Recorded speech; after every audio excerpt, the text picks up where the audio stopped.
दम घुट रहा है।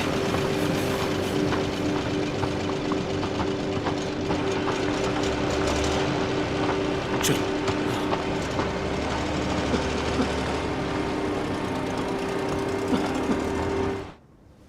पृथ्वी की मिट्टी, वनस्पति, जल, पृथ्वी के दोनों ध्रुव, खाद्य श्रृंखला और जलवायु, ये सभी चीजें बुरी तरह क्षतिग्रस्त हो गई हैं। मानव जाति का अस्तित्व संकट में है। मानव जाति इन चीजों को झेल रही है। इन महाविनाशों का हमें सामना करना पड़ेगा। महाविनाश? ये महाविनाश है? बाइबल की भविष्यवाणियों में इनका उल्लेख है, क्योंकि उस समय ऐसा भारी क्लेश होगा जैसा जगत की शुरुआत से लेकर अब तक पहले कभी नहीं हुआ और ना कभी होगा। आमीन। चलिए वनस्पति को होने वाले नुकसान के बारे में बात करते हैं। मानव जाति द्वारा अत्यधिक कटाई के कारण पृथ्वी के 1/3 जंगल पृथ्वी से पहले ही लुप्त हो चुके हैं। क्या? 1/3? और ये 1/3 कितना बड़ा है? कितना बड़ा है? ये 2 अमेरिका की कुल भूमि जितना बड़ा है। तो कितने ही पेड़ काटे गए होंगे। लोगों ने सचमुच बहुत लोग पाप किया है। दुष्परिणामों की परवाह नहीं करते। जंगलों का बड़ा हिस्सा काट दिया गया है। कटाई से उनकी संख्या कम हो जाती है।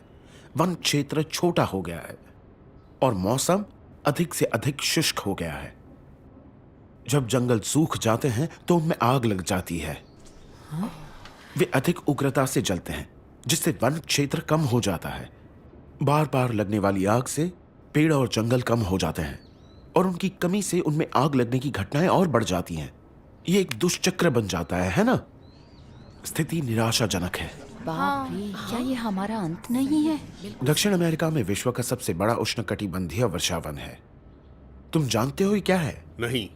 ओह, ये अमेज़न वर्षावन तो नहीं है? अमेज़न वर्षावन। हाँ, तुम समझ गए। मैंने सुना है कि साल 2004 में वहां 2 लाख से अधिक जंगली आग की घटनाएं हुई थीं। 2 लाख से अधिक? एक साल में? एक साल में? ये तो भयानक वहाँ है। के लोग जीवित कैसे रह पाते ऐसा हैं? कहा जाता है कि अमेज़न वर्षावन पृथ्वी के फेफड़े हैं। पृथ्वी के फेफड़े? इसका क्या मतलब है? इसका मतलब है कि ये पृथ्वी को सांस लेने और हवा शुद्ध करने में मदद करता है। यह न केवल मानव जाति को ऑक्सीजन देता है, बल्कि लोगों द्वारा छोड़ी गई CO2 को भी अवशोषित कर सकता है। और कार, एयर कंडीशनर जैसे आधुनिक उद्योगों, विविध रासायनिक संयंत्रों द्वारा उत्सर्जित अपशिष्ट गैसों और ग्लोबल वार्मिंग की दर को धीमा कर सकता है। अमेज़न वर्षावन मानव जाति के लिए बहुत महत्वपूर्ण है। बदकिस्मती से लगातार पेड़ों की कटाई और जंगली आग द्वारा की गई तबाही से अमेज़न वर्षावन छोटा हो रहा है।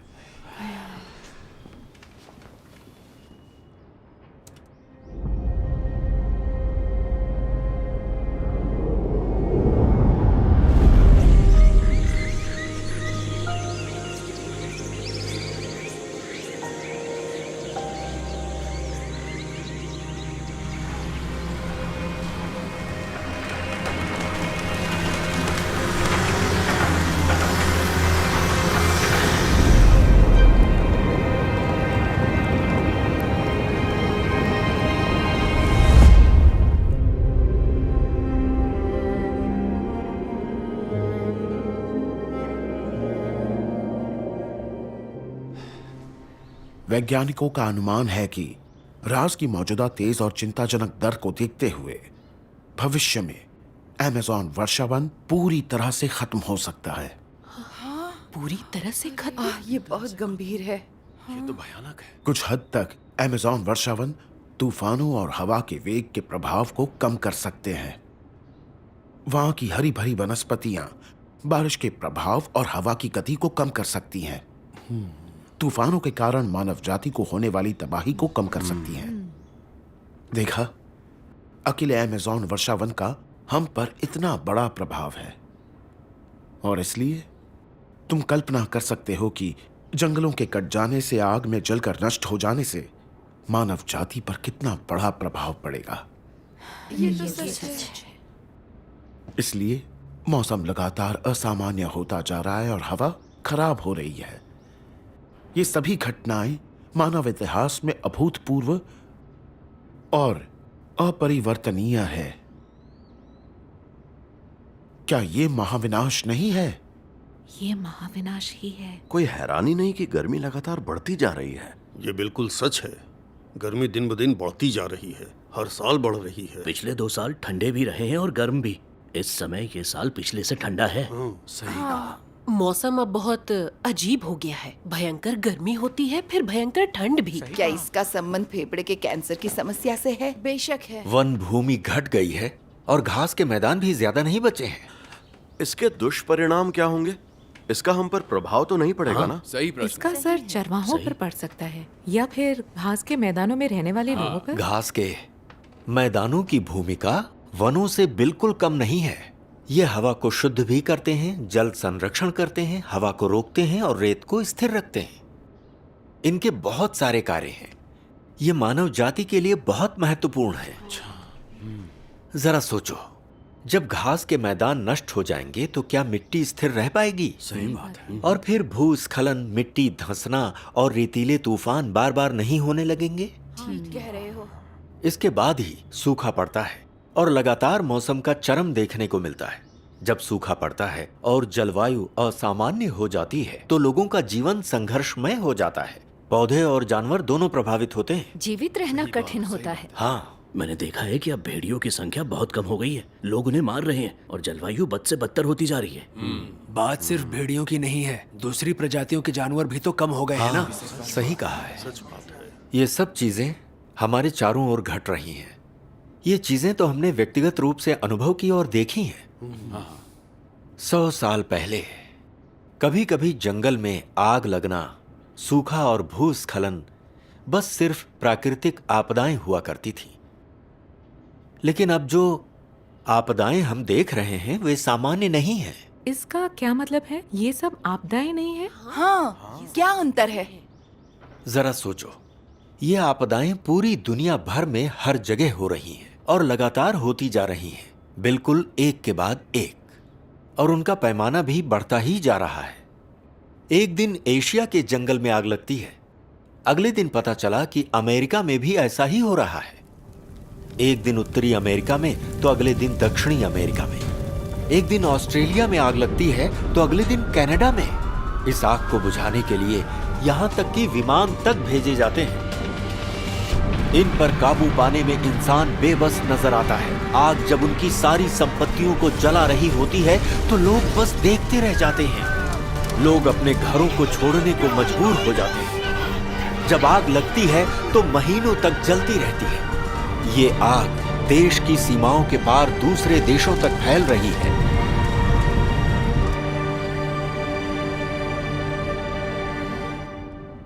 इतना महाविनाश सिर्फ एक प्राकृतिक आपदा कैसे हो सकती है?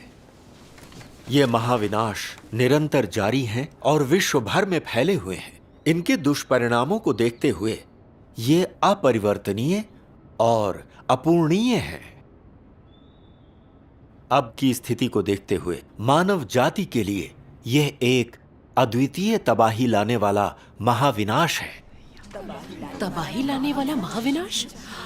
कुछ वैज्ञानिकों का कहना है कि वनों, घास के मैदानों को होने वाले नुकसान की वर्तमान गति को देखते हुए मानवता का पर्यावरण कुछ ही दशकों में बेहद खराब हो जाएगा और मानव जाति के लिए विलुप्त होने का खतरा पैदा हो जाएगा।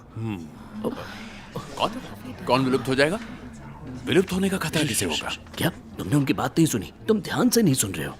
ये मानव जाति के बारे में है, हमारे बारे में। मानव जाति विलुप्त हो जाएगी। हाँ, सही बात है, सही कहा है। दूसरे शब्दों में, लगातार होने वाली इन आपदाओं के कारण पृथ्वी बर्बादी के कगार पर पहुंच जाएगी और मानव जाति भी बर्बादी के कगार पर पहुंच जाएगी। तो बताओ, क्या यह महाविनाश नहीं है? ये वाकई महाविनाशी है और मुझे लगता था ये प्राकृतिक आपदाएं हैं। प्राकृतिक आपदाएं वाकई प्रकृति में महाविनाश से अलग होती हैं। हमने इसकी असलियत पहले क्यों नहीं देखी? मैं पूरी तरह सहमत हूँ। अब जबकि तुम समझ गए हो तो सोचो, क्या ये बात महाविनाश प्रकाशित वाक्य 8:7 की बात को पूरा करता है? पहले स्वर्गदूत ने तुरही फूंकी और लहू से मिले हुए ओले और आग उत्पन्न हुई और पृथ्वी पर डाली गई, और पृथ्वी की 1/3 जल गई और पेड़ों की 1/3 जल गई और सारी हरी घास भी जल गई। ये सच है, ये बिल्कुल वैसा ही हो रहा है। महाविनाश तो पहले ही आ चुके थे, लेकिन हम अंधेरे में थे, हमें इसका पता नहीं था। तभी तो हर साल गर्मी बढ़ती जा रही है, हवा बद से बदतर होती जा रही है।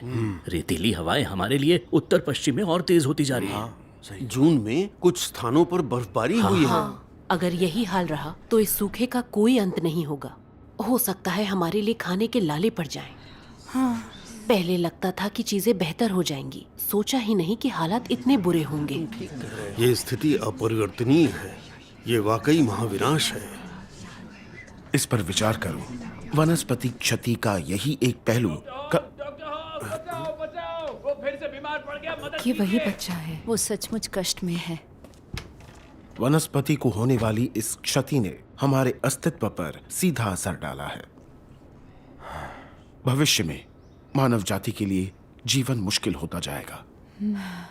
Doctor Hong, doctor Hong! ये फिर से बीमार पड़ गया। चलो इसे अंदर ले चलो। जल्दी जल्दी कीजिए, हटिए। नीचे रखो इसे। बहुत दर्द हो रहा है माँ। इंजेक्शन देंगे तो दर्द होना बंद हो जाएगा। डॉक्टर हॉन्ग, जल्दी कीजिए। ये लो। ये लीजिए। धन्यवाद। हर रोज भाई होंग से इलाज कराने के लिए यहाँ कितने सारे लोग आते हैं ना? इस गांव में इतने सारे बीमार लोग कैसे हैं? इस गांव के नजदीक एक स्मेल्टिंग प्लांट है। सीसे का विष फैलने के कारण इस गांव के कुछ लोगों की हड्डियां विकृत हो गई हैं और कुछ महिलाओं का गर्भपात हो जाता है। यहाँ बच्चे सिर के दर्द से पीड़ित हैं, वो पढ़ाई नहीं कर पाते। ये बहुत डरावना है। हाँ, सीसे की विषाक्तता के कारण यह मानसिक रूप से अक्षम और मिर्गी से पीड़ित बच्चे बहुत हैं। वो मिर्गी से पीड़ित बच्चा लगभग हर रोज डॉक्टर को दिखाने आता है। मुझे उस बच्चे पर बहुत तरस आता है। फैक्ट्री के बगल वाली नदी गंदी और बहुत बदबूदार है। पहले बच्चे अक्सर वहाँ खेलने जाते थे, लेकिन अब कोई वहाँ जाने की हिम्मत नहीं करता। मैंने सुना है कि भूमिगत पानी भी प्रदूषित हो गया है। अब जब तुमने पानी का जिक्र किया तो मुझे याद आया, पानी एक वास्तविक समस्या है। इन वर्षों में औद्योगिक विकास के कारण अपशिष्ट गैस उत्सर्जन हुआ है और जहरीले रसायनों और सभी प्रकार के कचरे के निकास ने हवा, महासागरों और नदियों को प्रदूषित कर दिया है। भूमिगत जल भी इसका अपवाद नहीं है।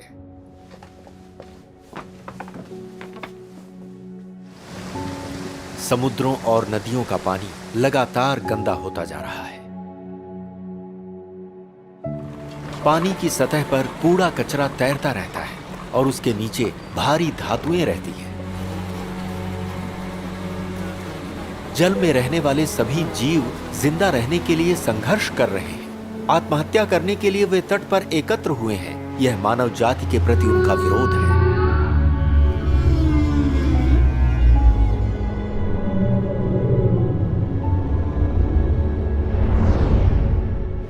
पृथ्वी की लगभग सभी नदियां अब प्रदूषित हो चुकी हैं। अरे, चीन में ऐसा कहा जाता है कि अधिकांश झीलों और जलाशयों का पानी गंभीर रूप से प्रदूषित हो चुका है।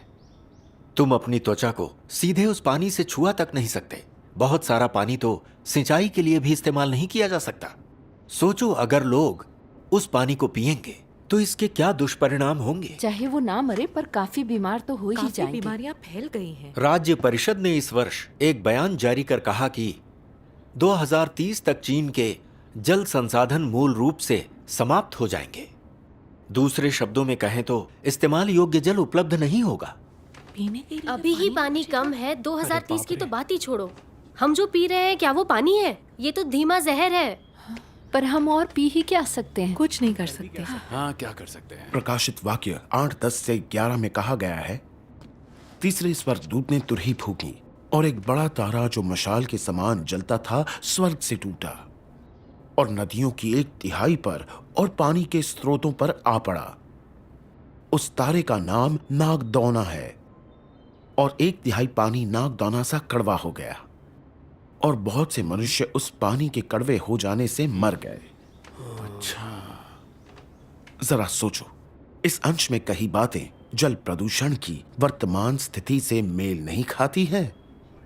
सही है। क्या लगता है, इस अंश की बातें सही साबित हुई हैं? और 1/3 पानी नागदौना सा कड़वा हो गया और बहुत से मनुष्य उस पानी के कड़वे हो जाने से मर गए। ऐसा लगता है कि बातें सही साबित हुई हैं। हाँ। ये बहुत गंभीर मामला है। देखो, 1/3 पानी नागदौना सा कड़वा हो गया और उस पानी के कड़वे हो जाने से यहाँ उल्लिखित है, महाविनाशों की शुरुआत तो पहले ही हो चुकी है। मौजूदा हालात को देखते हुए क्या जल प्रदूषण का स्तर यहाँ उल्लिखित 1/3 से अधिक नहीं हो गया है? ये तो उससे भी कहीं ज्यादा हो गया है। बहुत ज्यादा हो अब गया तुम है। कल्पना कर सकते हो असल में किस हद तक महाविनाशों की शुरुआत पहले ही हो चुकी है। वाकई में महाविनाशों की शुरुआत हो चुकी है। हाँ, मैं अक्सर प्रकाशित वाक्य पढ़ती थी, पर मुझे नहीं पता था कि ये सही साबित हुआ है। मुझे तो जानकारी ही नहीं थी कि ये सब घट रहा है। हाँ, सही पर हमें इसकी जानकारी क्यों नहीं थी? महाविनाशों की व्यापकता को देखते हुए ये निश्चित रूप से बस अभी शुरू नहीं हुए हैं। ये पहले ही प्रकाशित वाक्य की पुस्तक की भविष्यवाणी से आगे बढ़ चुके हैं। हाँ, ये सच है। तो जरा सोचो, अब से लेकर मानव जाति की तबाही तक गिने तो कितना समय बचा है? क्या अब ज्यादा समय बचा है? जब से मानव जाति ने उद्योग करना शुरू किया, तब से लेकर अब तक जल के इतना प्रदूषित होने तक कितने साल बीत गए? 40 या 50? 50 या 60? देखो, 50-60 वर्षों में पृथ्वी का सारा जल प्रदूषित हो चुका है। पीने को पानी नहीं है। 50-60 वर्षों के प्रदूषण ने पृथ्वी को भयंकर संकट में डाल दिया है।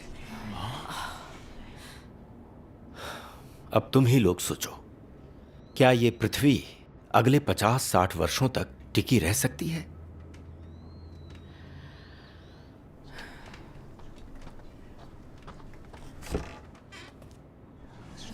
बताइए ना। हमारी पीढ़ी के लिए हालात बहुत मुश्किल हैं।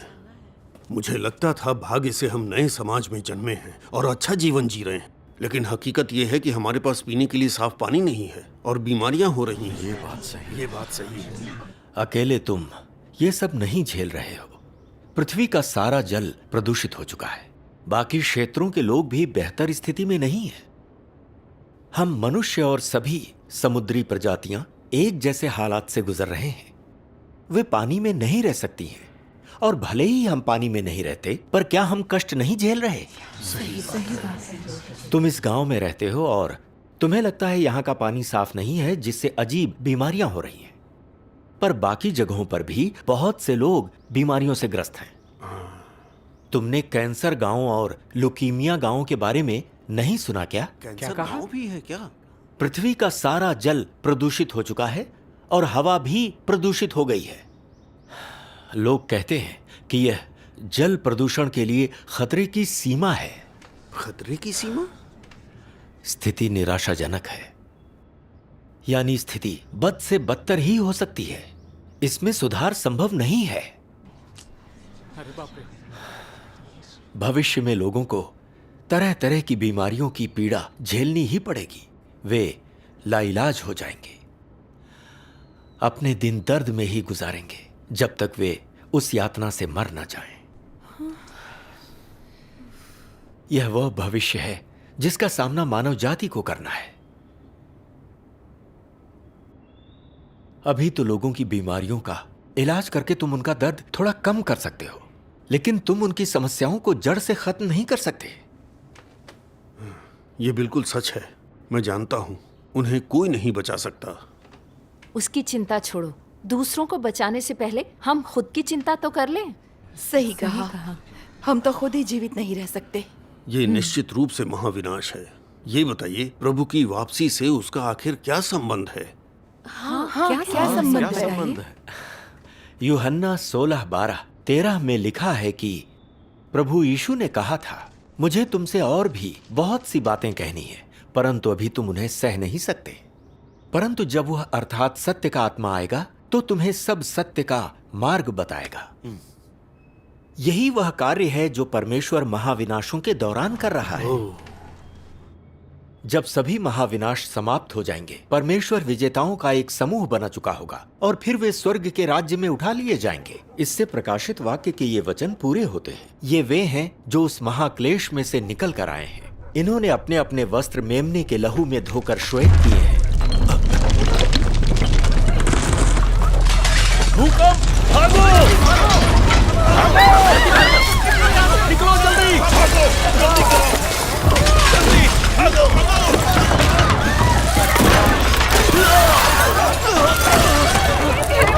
हे प्रभु, हमें बचाओ! हे प्रभु, हमें बचाओ!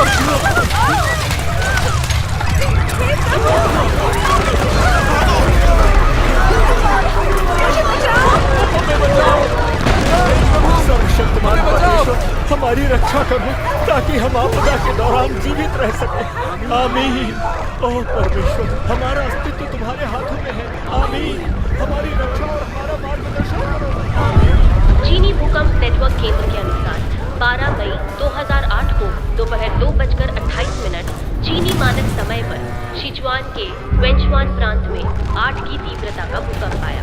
भूकंप का केंद्र 31 डिग्री उत्तर 103.4 डिग्री पूर्व था। शीलिन, हेलोंगजियांग और शिनजियांग को छोड़कर अन्य सभी प्रांतों और शहरों में भूकंप के झटके महसूस किए गए। भूकंप के कारण 69,227 लोग मारे गए, 17,923 लापता बताए जा रहे हैं और 3,74,643 लोग